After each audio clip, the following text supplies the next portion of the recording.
करेंगे माननीय राहुल गांधी जी का।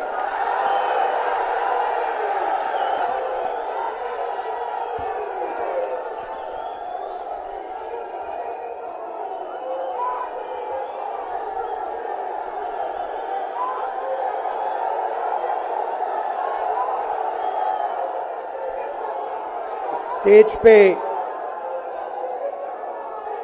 इंडिया गठबंधन के वरिष्ठ नेता खारगे जी, सोनिया जी, शरद पवार जी,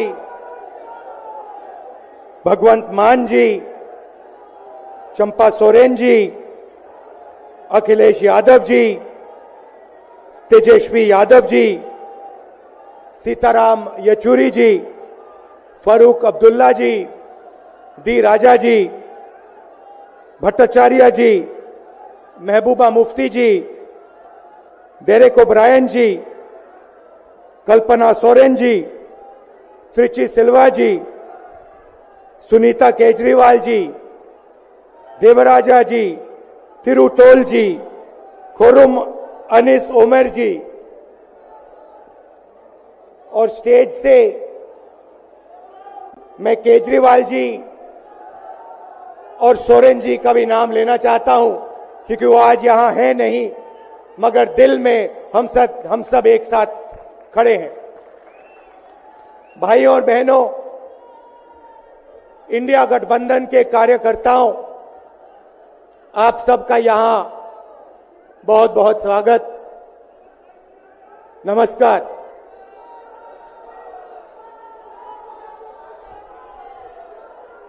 आजकल आईपीएल के मैच चल रहे हैं, देखते हो आप लोग। मैच फिक्सिंग शब्द सुना है आपने? सुना है?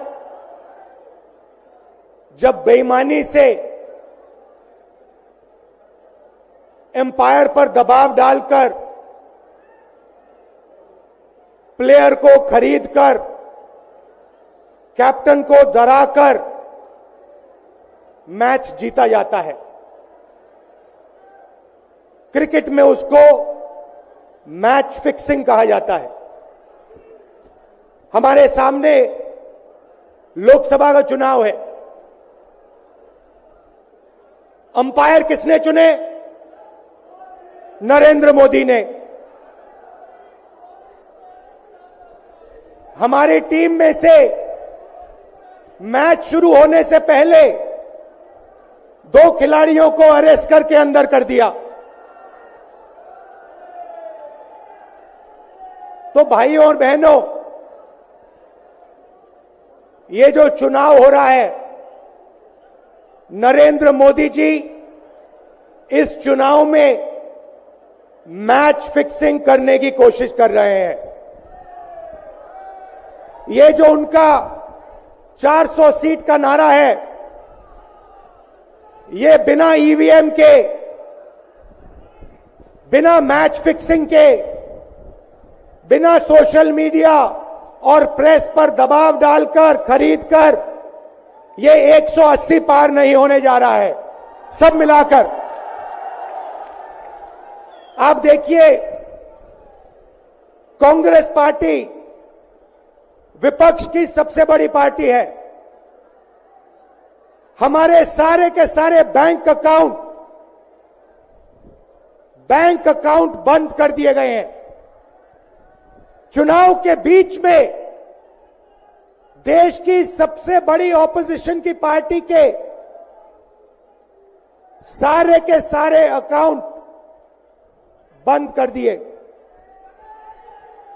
हमें कैंपेन चलाना है, हमें लोगों को प्रदेशों में भेजना है, पोस्टर लगवाने हैं।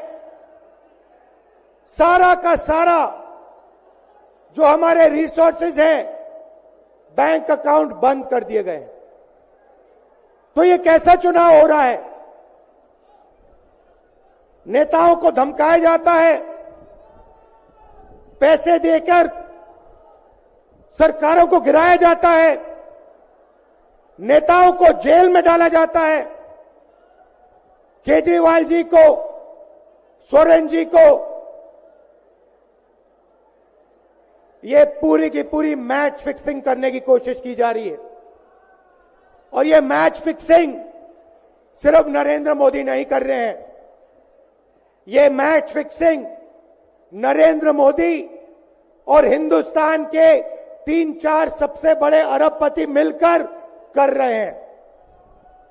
यह सच्चाई है। और यह मैच फिक्सिंग क्यों हो रही है? भाइयों और बहनों, इसका सिर्फ एक लक्ष्य है कि हिंदुस्तान का संविधान, जिसने इस देश के गरीब लोगों को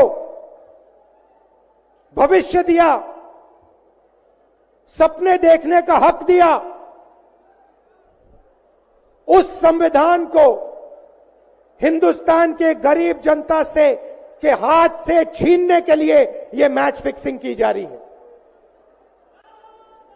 और मैं आपको बताना चाहता हूं कि जिस दिन यह संविधान खत्म हो गया, उस दिन यह हिंदुस्तान नहीं बचेगा। इसको पुलिस से, धमकी से नहीं चलाया जा सकता है। यह जो संविधान है, हिंदुस्तान की जनता की आवाज है, हिंदुस्तान के दिल की धड़कन है। इसको जिस दिन खत्म कर दिया गया, उस दिन यहां पे हिंदुस्तान नहीं बचेगा। अलग अलग स्टेट हो जाएंगे, हिंदुस्तान नहीं बचेगा।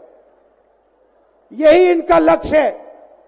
ये सोचते हैं कि संविधान के बिना धमकाकर, डराकर police, CBI, ED, income tax department के साथ देश चलाया जा सकता है। ये सोचते हैं मीडिया के बिना देश चलाया जा सकता है। आप मीडिया को खरीद सकते हो, आप मीडिया को दबा सकते हो, आप मीडिया के रिपोर्टर्स का मुंह बंद कर सकते हो, मगर आप हिंदुस्तान की आवाज को नहीं दबा सकते हो। इस आवाज को कोई नहीं दबा सकता। दुनिया में कोई ताकत नहीं है जो इस आवाज को दबा सकती है। भाइयों और बहनों, बीजेपी के एमपी ने कहा कि जैसे ही हम चुनाव जीतेंगे, मैच फिक्स करके 400 सीटें जीतेंगे, वैसे ही हम संविधान को बदल देंगे, संविधान को रद्द कर देंगे। ये ऐसे ही नहीं बोला गया। ये टेस्ट करने के लिए, आइडिया टेस्ट करने के लिए बीजेपी के एमपी ने बोला है।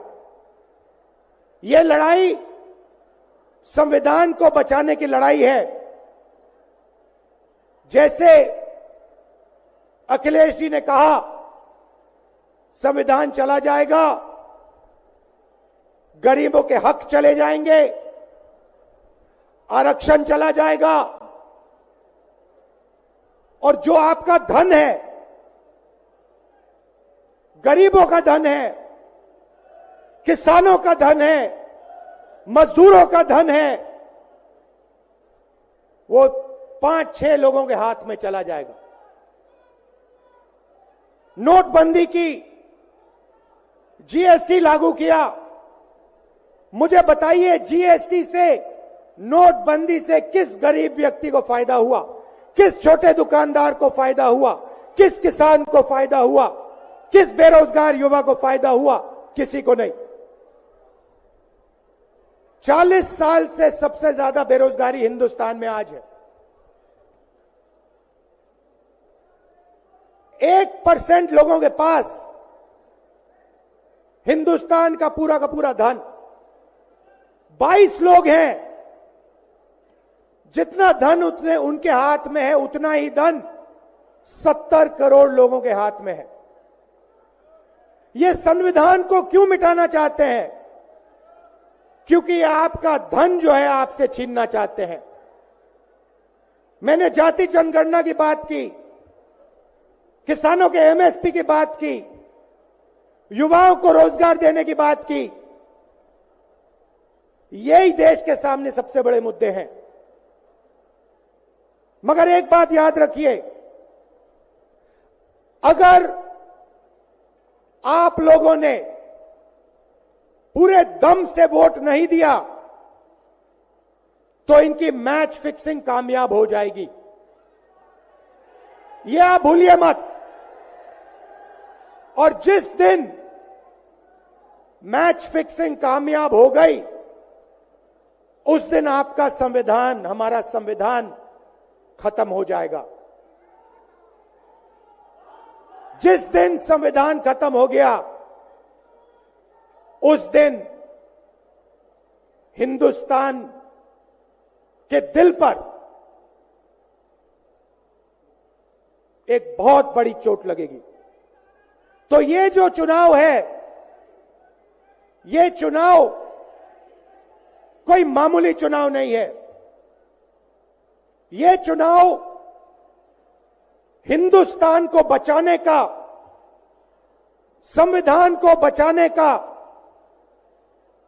और जो गरीबों का हक है, किसानों का हक है, पिछड़े वर्गों का, दलितों का, आदिवासियों का,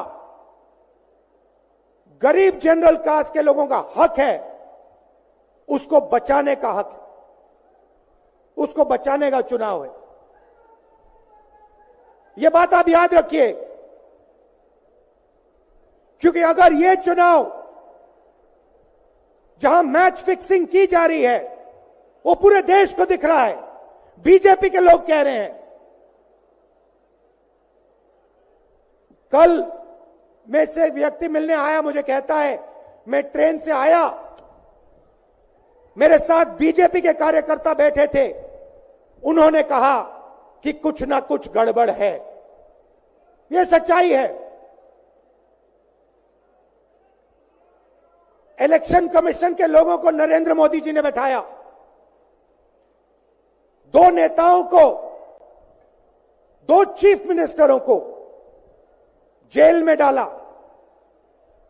चुनाव से कुछ ही महीने पहले अगर डालना था तो 6 महीने बाद डाल देते, 6 महीने पहले डाल देते। नहीं, चुनाव से 2-3 महीने पहले 2 चीफ मिनिस्टर को डालना था। आपने हमारे बैंक अकाउंट बंद किए। बैंक अकाउंट बंद करने थे, 6 महीने पहले करते, 1 साल पहले करते, 6 महीने बाद करते, कोई फर्क नहीं पड़ता। आप चाहते हो कि विपक्ष चुनाव ना लड़ पाए, और इसीलिए आपने कांग्रेस पार्टी के बैंक अकाउंट रद्द किए, आपने इलेक्शन कमीशन में अपने लोग बैठाए, आप जुडिशरी पे दबाव डाल रहे हो, क्योंकि आप चाहते हो कि मैच फिक्स हो, संविधान रद्द किया जाए और आप सत्ता में रहो। मगर भाइयों और बहनों, मैं सच बोलता हूं, और मेरी बात आप अच्छी तरह सुन लो। अगर हिंदुस्तान में मैच फिक्सिंग का चुनाव बीजेपी जीते और उसके बाद संविधान को उन्होंने बदला, तो इस पूरे देश में आग लगने जा रही है। जो मैंने कहा याद रखो, ये देश नहीं बचेगा। ये चुनाव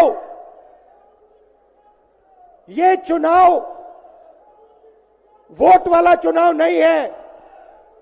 ये चुनाव हिंदुस्तान को बचाने वाला चुनाव है, संविधान की रक्षा वाला चुनाव है। धन्यवाद। जय हिंद।